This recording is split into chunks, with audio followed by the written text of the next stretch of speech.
Save किया था ना? मैं सिर्फ इसलिए गया था क्योंकि उसने मुझे कॉल किया, that's it. But listen तो. Save it for someone else. जिंदगी में सेव करना जरूरी है, मगर जब बात पैसों की हो, सिर्फ सेविंग से काम नहीं चलेगा। इक्विटी म्यूचुअल फंड्स में इन्वेस्ट कीजिए और अपने सेविंग्स को आगे बढ़ने का मौका दीजिए। Mutual fund investments are subject to market risks. Read all scheme-related documents carefully. I don't know whether you watched Prime Minister Narendra Modi's speech in Telangana's Nizamabad on Tuesday. For me, there were at least 3 big messages from the PM, and that's what I'm going to talk about in this episode of Politically Correct. The first marked his big outreach to the people in southern states, especially in the context of the apprehensions aired by politicians about the proposed delimitation of Lok Sabha constituencies. The second was about how he virtually presented a blueprint to take on the opposition alliance over caste census. And the third was about how he has taken the lead to bring Hindutva or Hindus in danger narrative at the center of the BJP's campaign in the forthcoming assembly elections in MP, Rajasthan, Chhattisgarh and Telangana. I'm keeping Mizoram out of this because the BJP is hardly a player there. Coming to the first, his Nizamabad speech must come as a big relief to people in the southern states. There were apprehensions that the proposed delimitation of constituencies would be to the disadvantage of southern states because they have been successful in controlling population growth. And they may end up paying a price for it in terms of their representation in the Lok Sabha. Prime Minister Modi hinted in Nizamabad that the redrawing of constituencies may not be based solely on population. He virtually conceded that it would be, quote unquote, grave injustice to southern states that have been successful in controlling population. This came in the context of his attack on Rahul Gandhi for his slogan of Jitni Abadi Utna Hak, rights in proportion to population. It's basically a rehash of Kanshi Ram's Jiski Jitni Sankhya Bhari Uski Utni Bhagedari slogan. PM Modi said in Nizamabad that this thinking of Jitni Abadi Utna Hak, or rights in proportion to the population, is grave injustice to South India. Talking about proposed delimitation of constituencies, he said, and I quote, "After 25 years, what will be the number of parliament seats is decided by the judiciary. Because of this, seats decrease where the population is smaller and increase where the population is bigger." Unquote. Let me repeat what he said. All states in southern India have helped the country a lot by controlling the population growth. Then he said that the Congress slogan is such that the party is going to do the drama of reducing the number of MPs of South India. These are not my words, they are his words. Will South India forgive the Congress? He asked. One can always nitpick that the PM wasn't factual when he said that the judiciary decides the number of parliament seats. It's the parliament, practically the Modi government in today's context, that decides it. Besides, how can the Congress reduce the number of parliament seats when it's in opposition? Let's not get into facts while discussing political speeches, especially those made during election campaigns.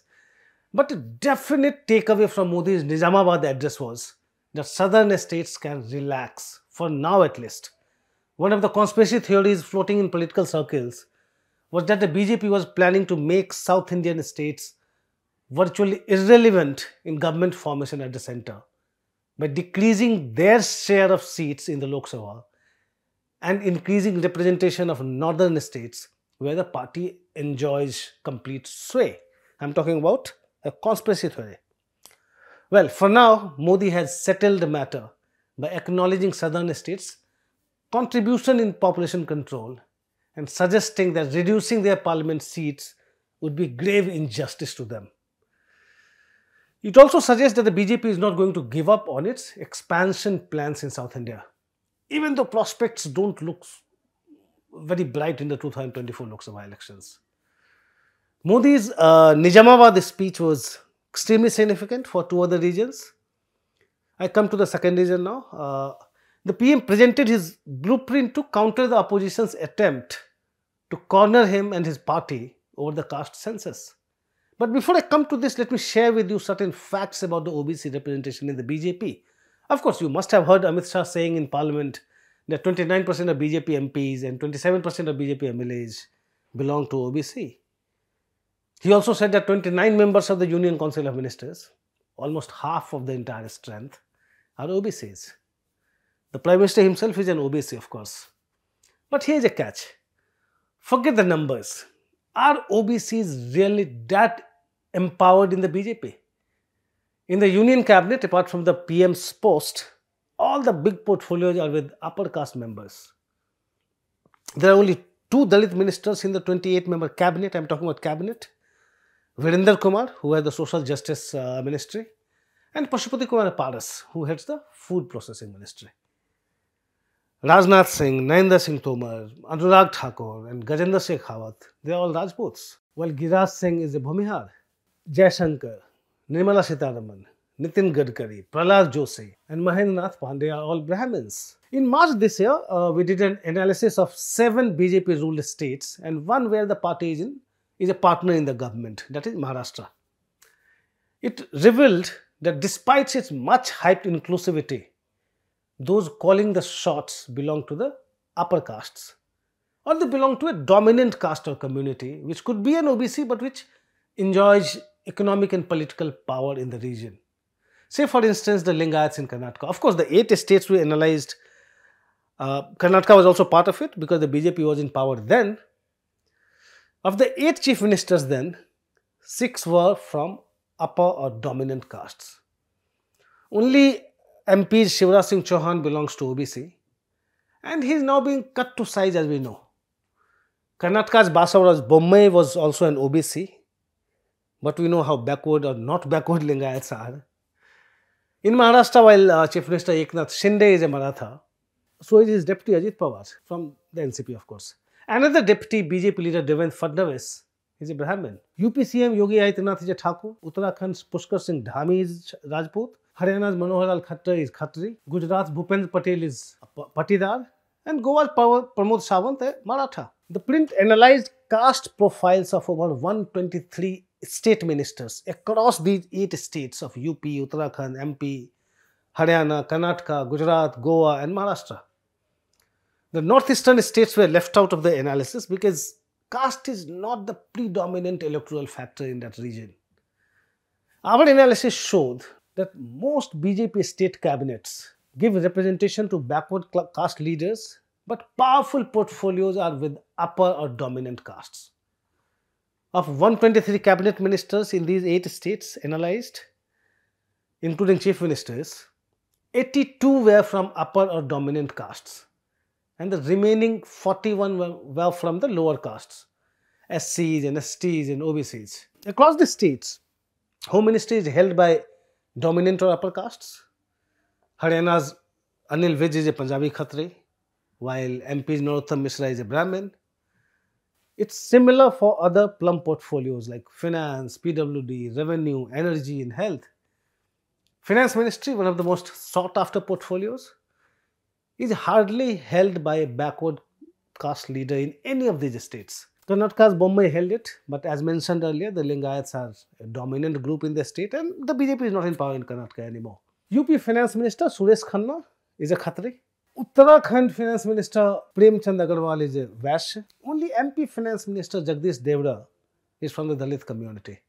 Anyway, I'm getting distracted from the main point.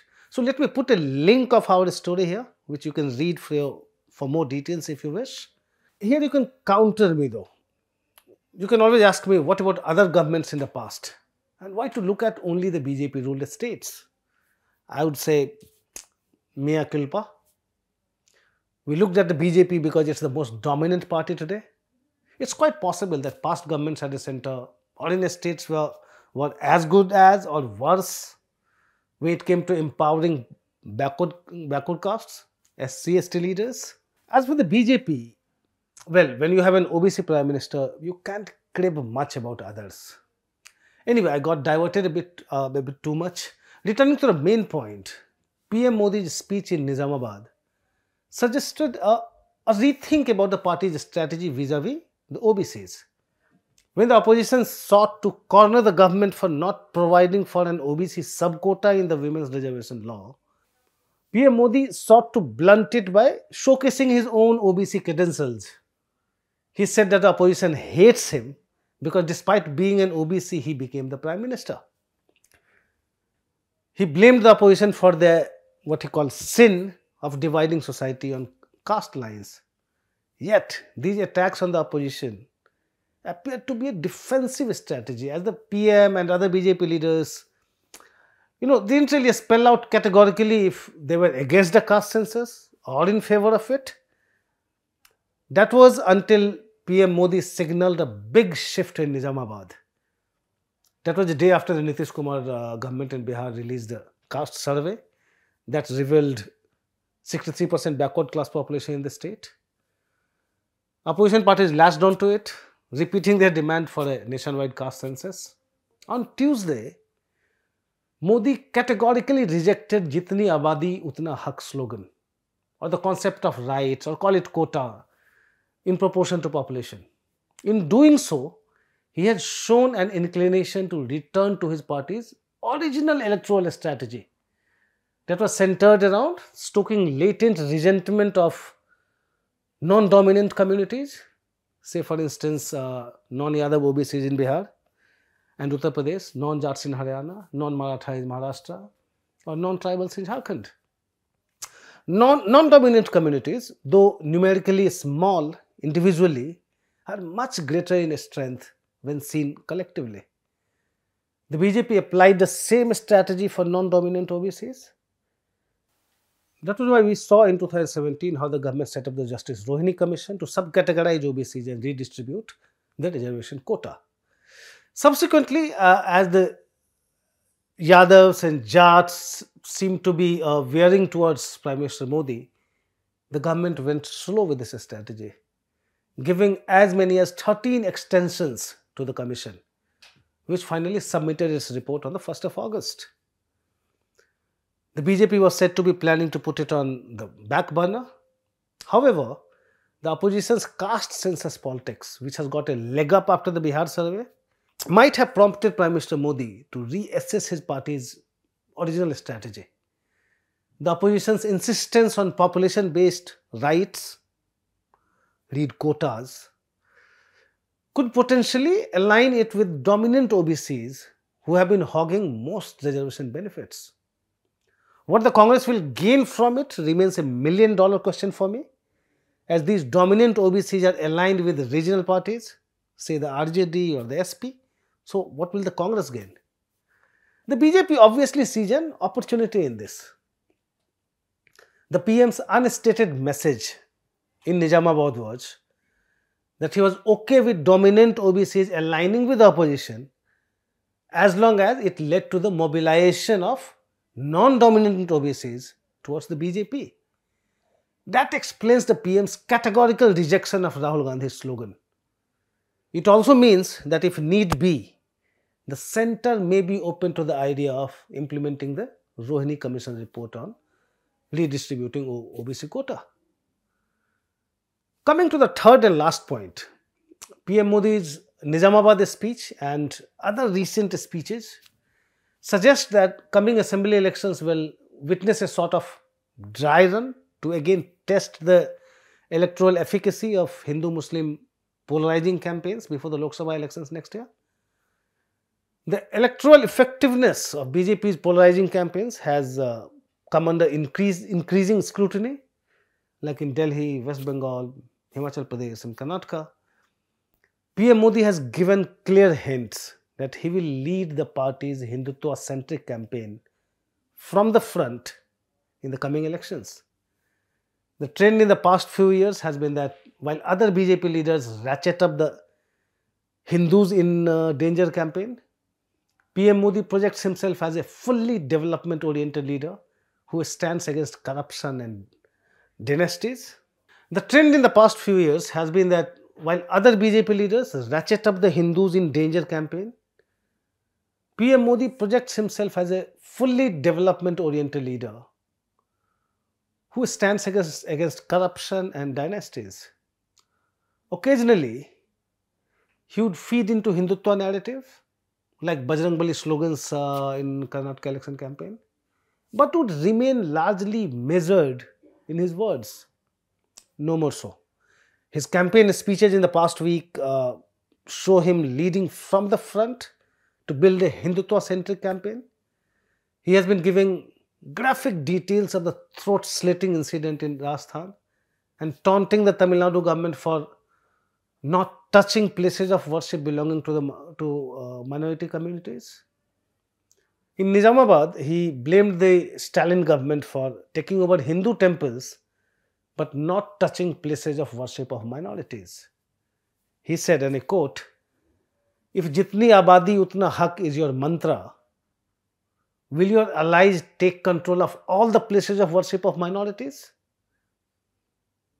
Well, should the Prime Minister be raking up the brutal killing of a tailor, Kanhaiya Lal, by two Muslim men in Rajasthan, or criticizing a state government for not touching Muslims' places of worship? As one says, everything is fair in love and war, and Indian politics is nothing but war today. Addressing a rally in Chhattisgarh on Tuesday, Modi cited former PM Manmohan Singh's 2006 statement, where he had said that minorities have the first right to the country's resources.